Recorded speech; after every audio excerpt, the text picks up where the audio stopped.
नमस्कार दोस्तों, अनुस्वार मंच पर आपका स्वागत है।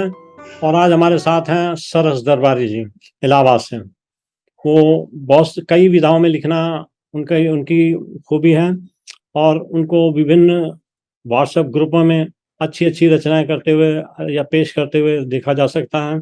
उनकी एक पुस्तक प्रकाशित हो चुकी है और वो कई पुस्तकों में उनका साझा संकलन भी है। लगातार लेखन कार्य से जुड़ी हुई सरस दरबारी जी से आज उनकी साहित्यिक यात्रा की पड़ताल करेंगे हम। नमस्कार दीदी।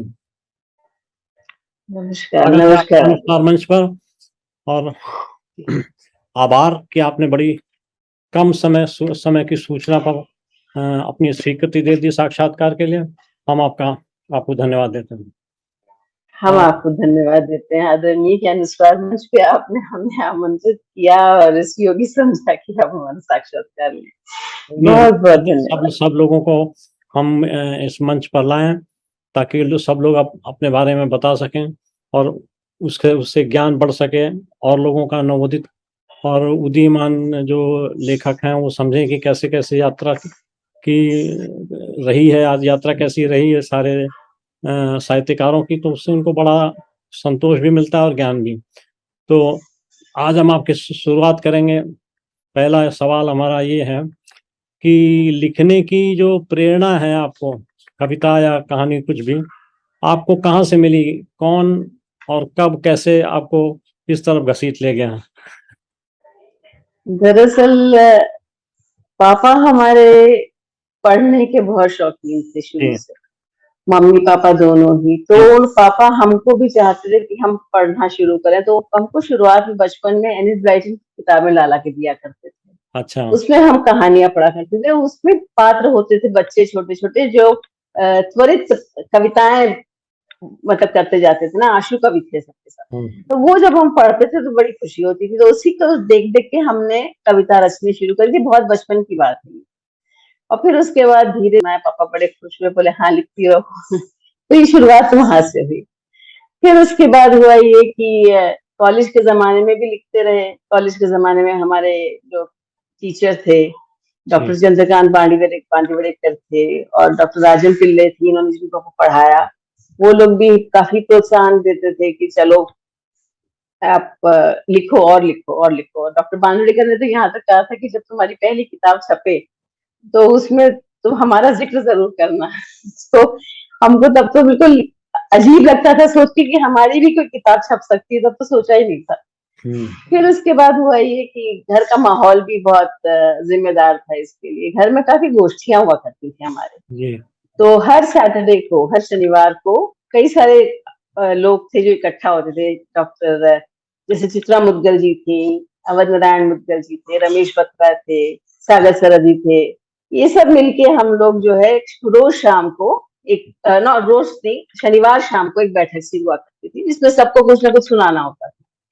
तो चूंकि सब जानते थे कि हम भी थोड़ा बहुत लिखते हैं तो हमसे भी कहा जाता था सुनाओ। तो हमने भी सुनाना शुरू किया। सुनाना था इतने लोगों के बीच में तो कुछ सब्सटैंशियल होना जरूरी था।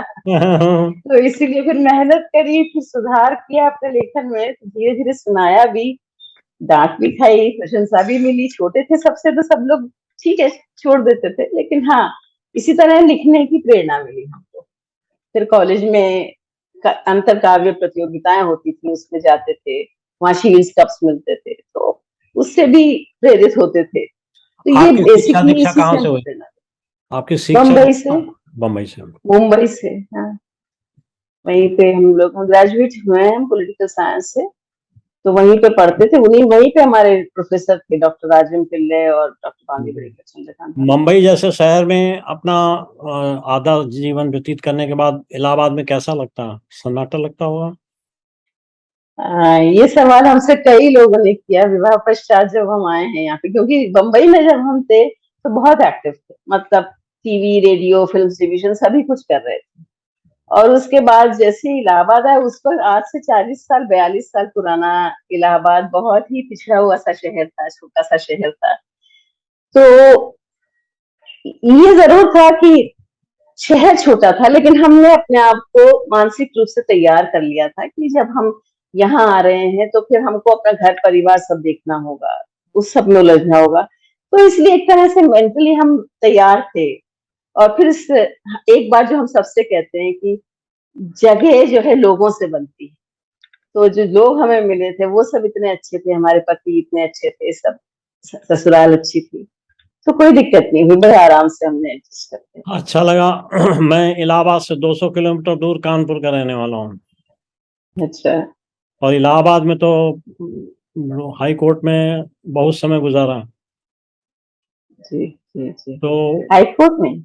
नहीं, हाई कोर्ट में नहीं, हाई कोर्ट में केसेस होते थे, तो हम कंपनी की तरफ से वहाँ अपना डेरा डाल के बैठा करते थे। और बड़ी इंटरेस्टिंग चीज हमको खाली एक ये लगती है कि एक बार हमने किसी से कहा, वकील से, जूनियर वकील था, तो मैंने उससे कहा कि भैया इसको जल्दी कर लो। कहते चिंता मत करिए, सब काम इत्मीनान से होता है। तो मुझे ये नहीं बोलता कि सब काम इत्मीनान से होता है। जी हाँ, ये तो इलाहाबाद की खासियत है, बड़े सब, किसी को जल्दी नहीं है, सब बड़े इत्मीनान से जीते हैं, बड़े इत्मीनान से उठते हैं, दातुन करते हैं, ब्रश करते हैं, अपने काम पे निकलते हैं। ये तो है, ये तो खासियत है यहाँ की। खैर, इसलिए यहाँ का इंसान जब कहीं बाहर जाता है तो एडजस्ट नहीं कर पाता जल्दी, वो घबरा वापस जाता इलाहाबाद ही आना चाहता है। तो पहली रचना आपकी जो प्रकाशित हुई जी। वो क्या थी, कविता या कहानी? पहली रचना हमारी नवभारत टाइम्स का जो संडे एडिशन निकलता था, उसमें एक कविता छपी थी हमारी। तो विश्वनाथ जी थे शायद तब, पता नहीं, याद नहीं हमको, बहुत साल पुरानी बात है ये, करीब 45-46 साल पुरानी बात है। तो छपी थी। और फिर उसके बाद फिर विशेष फोकस के अंतर्गत दीर्घा एक किताब छपा करती थी दिल्ली से, डॉक्टर विनय की। तो उन्होंने 11 कविताएं हमारी एक साथ छापी थी। अरे वाह। विशेष फोकस के अंतर्गत। तो हाँ, तब उसमें दूसरी बार हमारी किताब कविताएं छपी थी, एक बार धर्मयोग में छपी थी, बस सिर्फ एक बार। बहुत सुंदर। तो बहुत साल पहले की बात है ये। तो आपको याद है वो कविता थोड़ी बहुत? आदि धर्मयोग वाली तो नहीं याद है, नवभारत टाइम्स वाली में शायद कुछ ऐसा था, जिंदगी एक रूंधे गले सी, विषमता था उसका शीर्षक, हमें बहुत ठीक से याद नहीं है, कोई बात नहीं, में याद होगी। विषमता था, जिंदगी एक रूंधे गले सी, टहलती हूँ तो वह यादें, बैठती हूँ तो वे क्षण, सोचती हूँ तो वे तकलीफें मेरे इर्द गिर्द एक गुंजलक बना जाती हैं।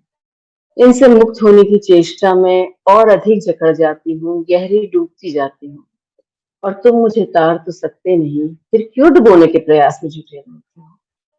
सहारा दो, क्या ये भी तुमसे कहना पड़ेगा। तोड़ दो ये गुंजलक और एक बार फिर वही स्पर्श दोहराओ जिससे मैं भूलती जा रही हूँ। बहुत सुंदर लिखा, बहुत सुंदर लिखा आपने, क्या बात है। जी, जी, जी। तो आपको तो कविता के क्षेत्र में बड़ी तेजी से आगे जाना चाहिए। नहीं, दरअसल होता ये है ना कि विवाह के पश्चात अमूमन सभी स्त्रियों के साथ होता है कि एक फुल स्टॉप लग जाता है, पूर्ण विराम जीवन में। हमारे साथ तो ऐसा ही हुआ था। मैं तो कहूंगा पूर्ण विराम नहीं लगता, वो नया चैप्टर खोलना होता है, लेकिन नए चैप्टर पे कुछ लिखा नहीं होता। तो नए पन्ने पे जब कुछ लिखा नहीं होता तो मान लेते हैं कि मांगे लिखने लायक कुछ भी नहीं। हाँ, वैसे तो हमारे उस नए पन्ने में 4 ग्रंथ लिख दिए मेरे बच्चे। मेरे 4 ग्रंथ छप गए। हाँ। और ये तो जरूर हुआ, बस उन्हीं की देखभाल में, उन्हीं की परवरिश में वो 32 साल बीते हमारे जी, जिसमें उन्हें किसी लायक बनाया। तो दोनों चीजें साथ में हो भी नहीं सकती थी, 2 नावों पे सवार होकर चल भी नहीं सकते थे। तो चारों बच्चे बाहर हैं या कोई साथ भी रहता है? तीनों बेटियां हमारी तीनों बाहर हैं कनाडा में, और बेटा यहाँ हाईकोर्ट, इलाहाबाद हाईकोर्ट में प्रैक्टिस करता है। अरे वाह, क्या नाम है? अक्षत दरबारी। अक्षत दरबारी, ठीक है यार। उनको उनको मेरा नंबर दे दीजिएगा, हम संपर्क में रह सकते हैं, क्योंकि मैं भी सुप्रीम कोर्ट ऑफ इंडिया में प्रैक्टिस कर रहा हूँ एज एन एडवोकेट। अच्छा अच्छा अच्छा, जी बिल्कुल अवश्य। तो हमारे 2 क्षेत्र हैं, लॉ और लिटरेचर। अच्छा, और लॉ में भी एकदम लॉ में भी 2 पुस्तकें लिखी हैं, आपको दिखाई पड़ेंगी। हाँ हाँ, अरे आपकी तो 100 से ऊपर 100 किताबें प्रकाशित हो चुकी हैं, हम सभी जानते हैं। लॉ को मिला करके 144। अरे बाबा, फैक्ट्री बहुत फैक्ट्री फैक्ट्री जैसा काम है ना? बहुत सारी किताबें लिख दी आपने। खैर, तो आपने कविता के अलावा किस-किस विधा में और हाथ लगाया? कविता फिर इसके बाद हम हुआ ये कि कविताएं तो लिखते ही थे। एक बार हुआ ये कि हमने फेसबुक ज्वाइन किया, तो वहां पे हमने देखा फेसबुक से पहले ब्लॉग्स लोग लिखा करते थे। करेक्ट। तो जब हमने ब्लॉग के बारे में देखा तो हमको एक मित्र थी हमारी जो लिखा करती थी, उनकी कविताएं पढ़ी, हमने बड़ा अच्छा लगा, तो हमने कहा हम आपके ब्लॉग पे लिख सकते हैं। तो वो हाँ। बोली क्यों नहीं लिख सकती हैं, आपका ब्लॉग है। बहरहाल हमने उनकी कविता, अपनी कविता उनकी ब्लॉग पे लिखी, पसंद करी गई, लोगों ने सराही। बेटों बच्चों को थोड़ा सा ये लगा कि तुम दूसरों के ब्लॉग पे क्यों लिख रही हो, अपने ब्लॉग पे क्यों अपना नहीं लिख ब्लॉग रही। बनाओ, ठीक बात है। हाँ, अपना ब्लॉग बनाओ। तो फिर बच्चों ने हमारा ब्लॉग बना दिया। तब फिर हमने फिर उस ब्लॉग पे लिखना शुरू किया। तो पहले शुरुआत तो हमने ब्लॉग पे लिखने से करी, फिर उसके बाद फेसबुक और व्हाट्सएप ग्रुप से जुड़े। व्हाट्सएप से तो उसमें कई सारे साहित्यिक पटल थे, मंच थे, जिनसे हम जुड़ते गए और नई नई विधाएं सीखते गए। यहाँ लघु कथा सीखी।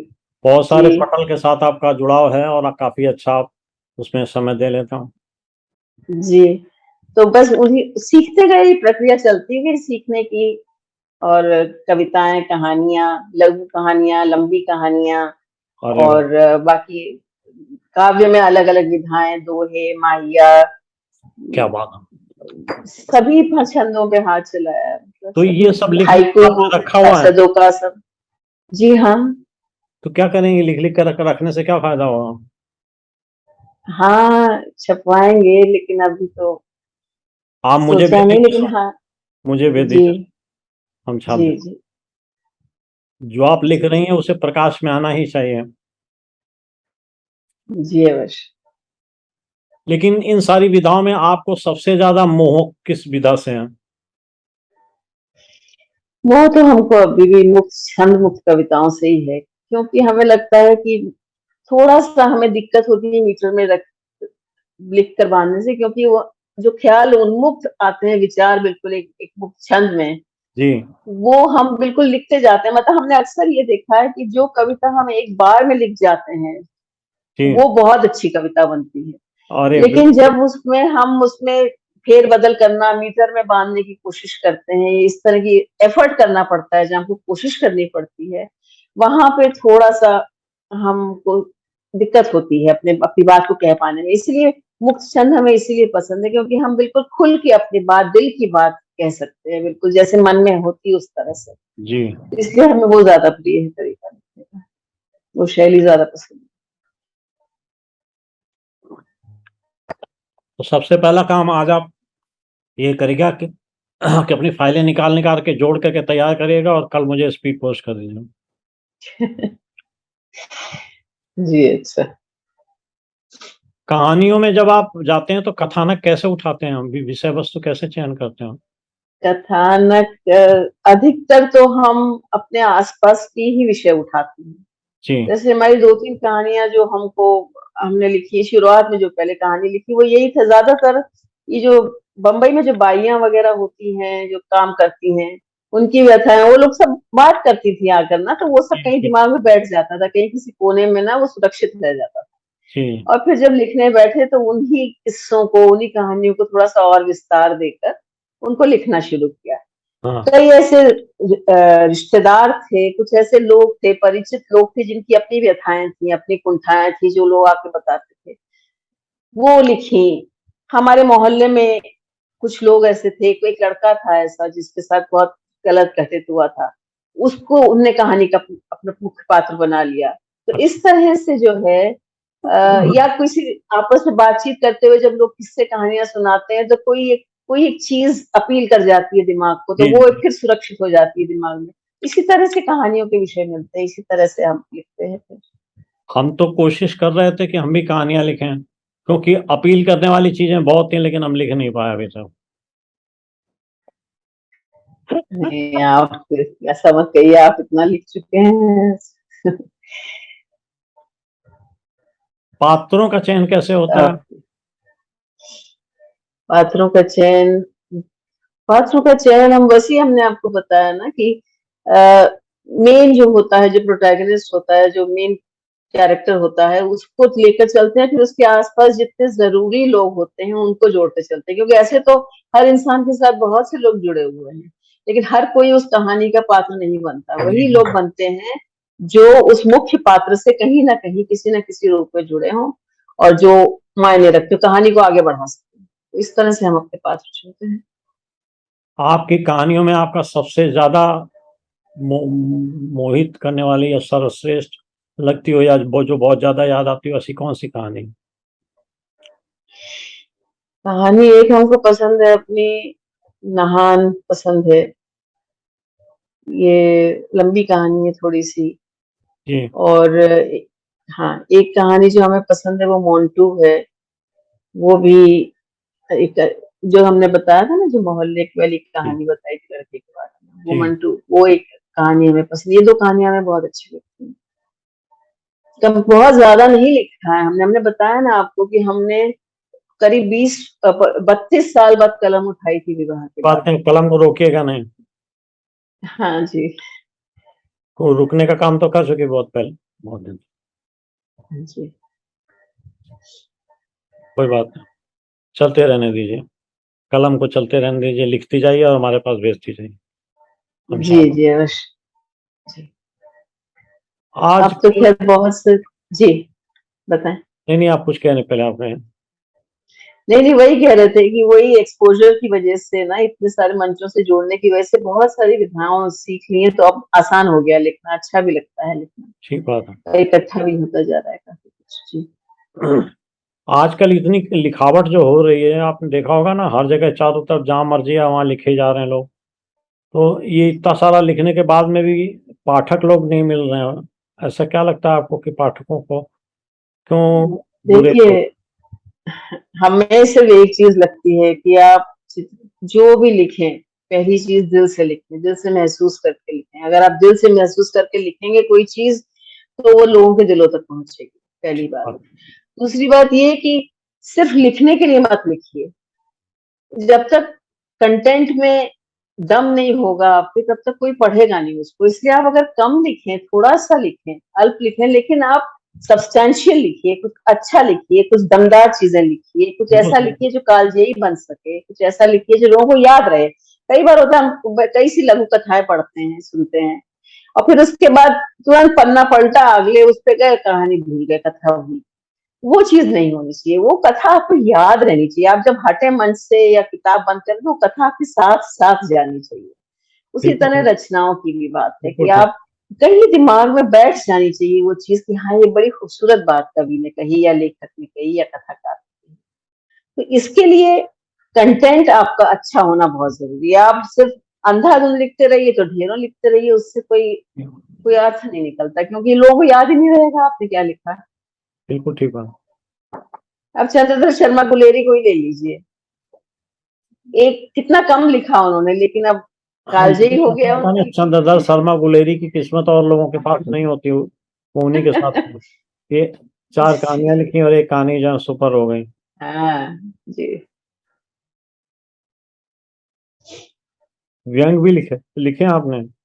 व्यंग बहुत ही शुरुआती स्तर, बिल्कुल शुरुआती स्तर कहना चाहिए उसमें। कैसा महसूस हुआ? आ, अच्छा लगा, मजा आया, हल्कापन महसूस होता है लिखकर भी, और फिर लिखने के बाद पढ़कर भी बहुत, मतलब हल्का फुल्का महसूस होता है। लगता है कि हाँ, एक चीज और है, व्यंग देखिए, व्यंग खुद अपने आप में एक बहुत ही गंभीर विषय है, बहुत गंभीर जी विधा है।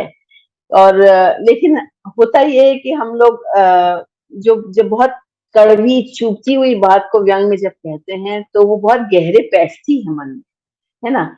हमने जो व्यंग लिखा, हमने उसको व्यंग तो नहीं कहेंगे हम, वो सिर्फ एक हल्का फुल्का सा एक थॉट था, एक ख्याल था, विचार था, जो हमने प्रस्तुत कर दिया, उसमें थोड़ा सा व्यंग था बीच में, उसको व्यंग नहीं कहेंगे हम। क्योंकि व्यंग लिखना हमें लगता है बहुत मुश्किल है, क्योंकि फूहड़पन, जरा ज्यादा हाथ से हो जाए, जरा सा वो करें, तो वो बहुत पतली सी लकीर है अच्छे व्यंग में, और उसमें फूहड़ लेखन थोड़ा सा हंसाने की कोशिश में, बिल्कुल ठीक। वो हम नहीं चाहते हो। अब वो व्यंग से हाथ से बन जाए नहीं पता। जी।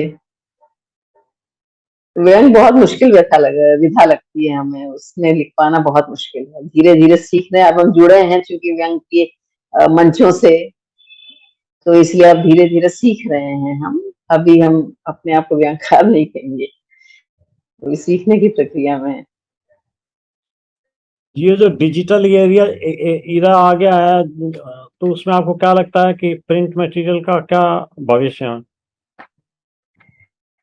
देखिए, अवेयरनेस लोगों के अंदर बहुत ज़्यादा आ गई, जागरूकता बहुत ज़्यादा आ गई है। एक तो इस बात की कि अखबार वगैरह जो बनते हैं, किताबें छपती हैं, तो उतने पेड़ कटेंगे, वो सब होगा। एक तो ये चीज़ें, इसलिए लोग ज़्यादातर रुझान लोगों का डिजिटल की तरफ हो गया है। दूसरी वजह ये है कि किताबें बहुत भारी होती हैं, उनको लेकर कहीं भी आने-जाने में ज़्यादा कष्ट होता है। आप किंडल पे या डिजिटल मीडिया पे आप सैकड़ों उपन्यास रख सकते हैं, सैकड़ों किताबें रख सकते हैं, पढ़ सकते हैं। ये भी है, ये भी आपको फ़ायदा हो सकता है डिजिटल से। लेकिन डिजिटल मीडिया से एक ये चीज़ ये भी हो गई कि हर कोई लेखक बन गया है, हर कोई लिखने लग गया है, क्योंकि सबको मुहैया है वो सुविधा। वरना पहले कितनी चिरौरी करनी पड़ती थी, संपादकों को कुछ भेजो, कोई भेजे तो वो खेत सहित लौट आता था।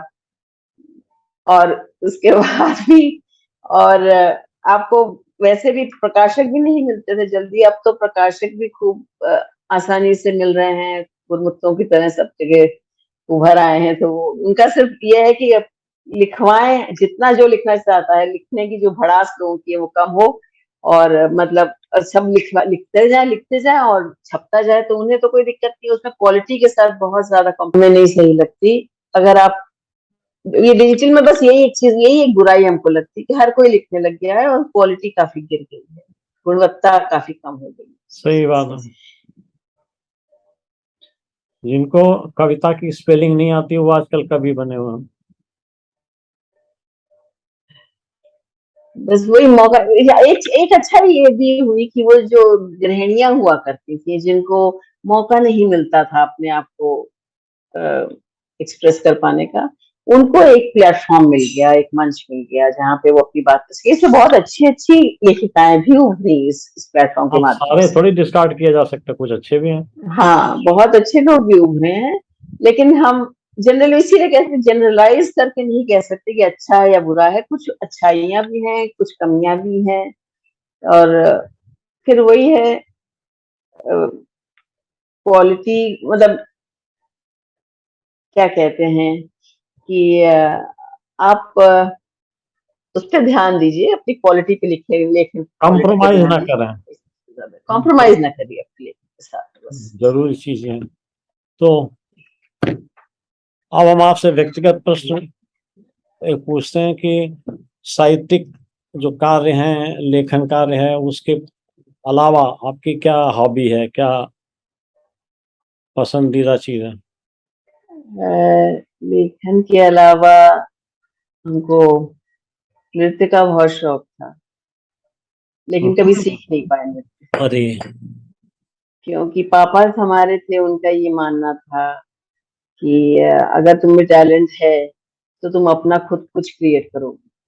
लेकिन उस वक्त इतना नहीं हमको समझ में आया कि कोई भी चीज जानने के लिए काखा काका जानना जरूरी होता है।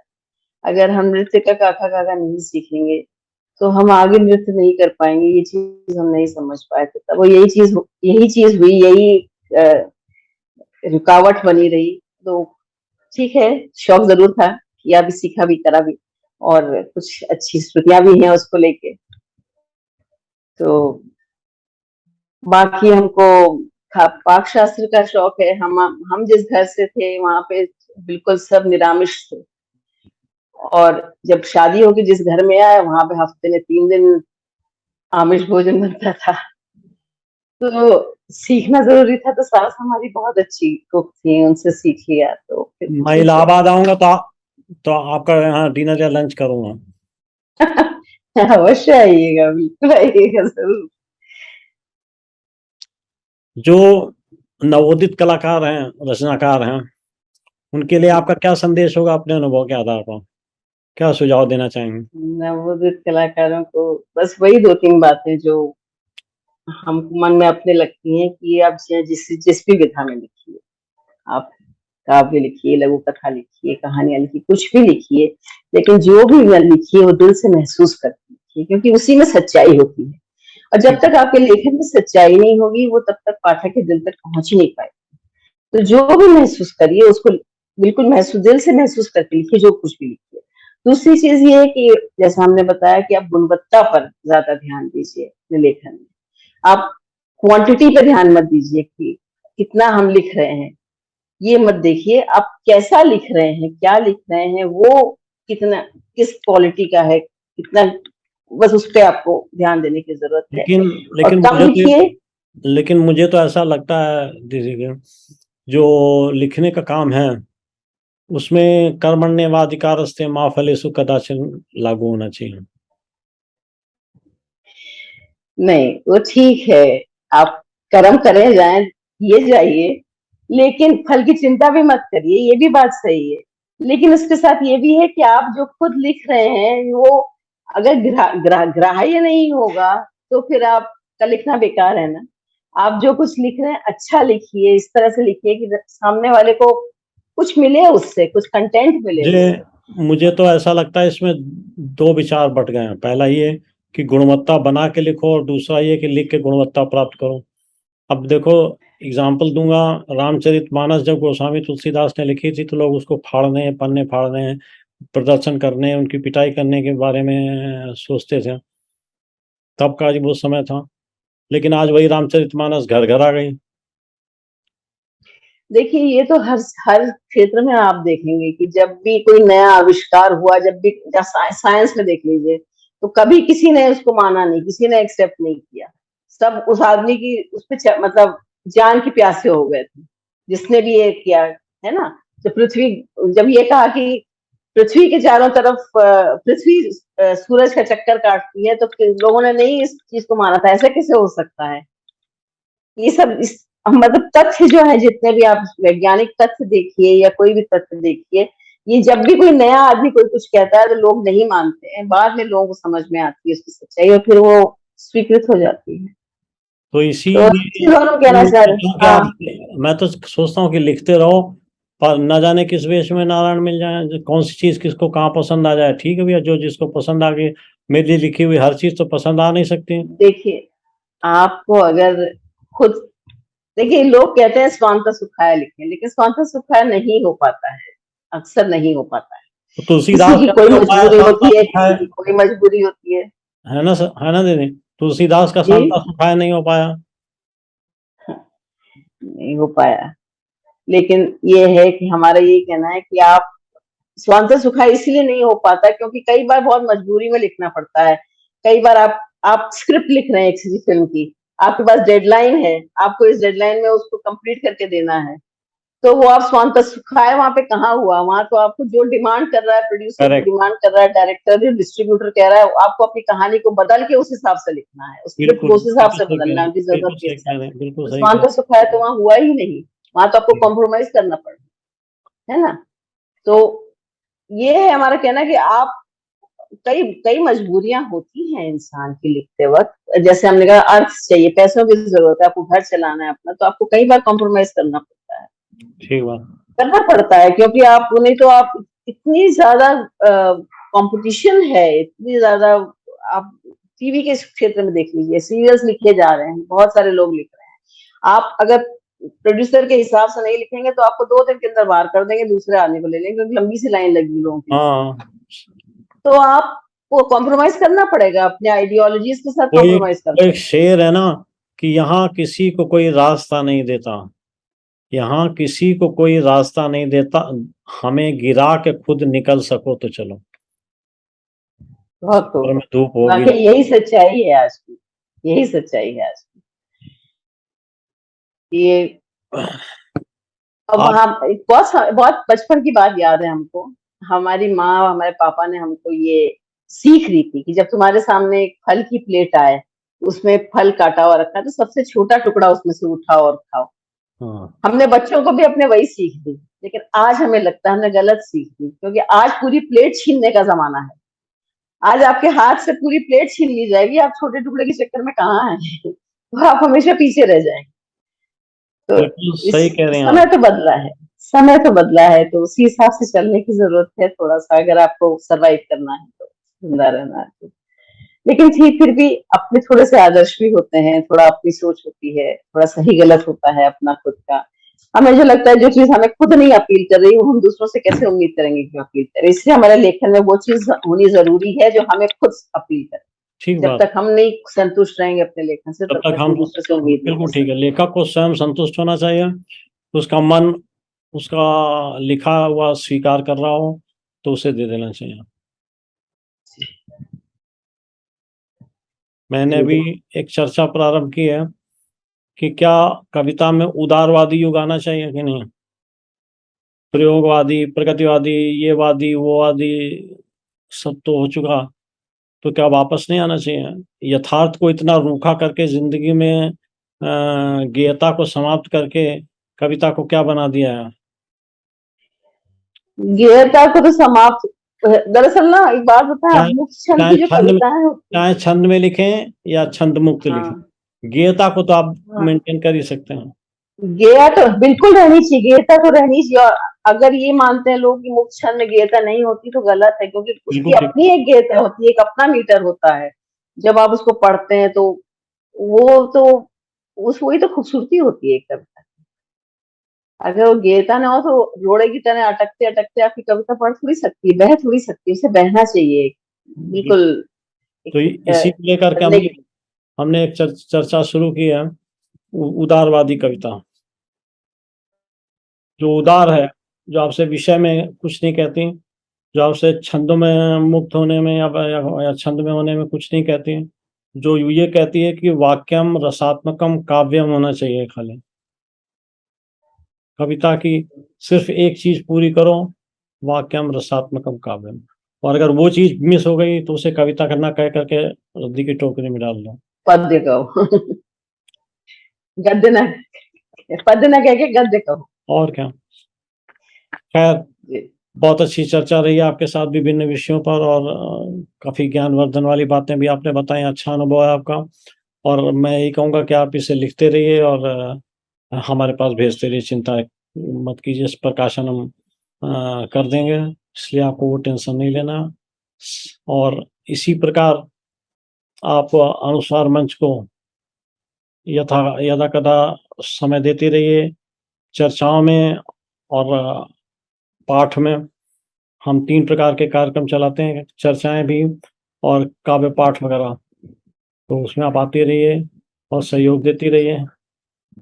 इसी कामना के साथ, इस हमारा इच्छा के सौभाग्य। साथ हम आपको धन्यवाद देते हैं और आभार प्रकट करते हैं कि आपने हमें समय दिया। बहुत अच्छा लगा आपके साथ बातचीत करके। धन्यवाद, बहुत, बहुत, आभार। बहुत, बहुत-बहुत धन्यवाद आदरणीय। आपने हमें यहाँ पे बुलाया अनुस्वार मंच का, और आपका बहुत-बहुत धन्यवाद कहना चाहेंगे कि हमें ये अवसर दिया आपने अपनी बात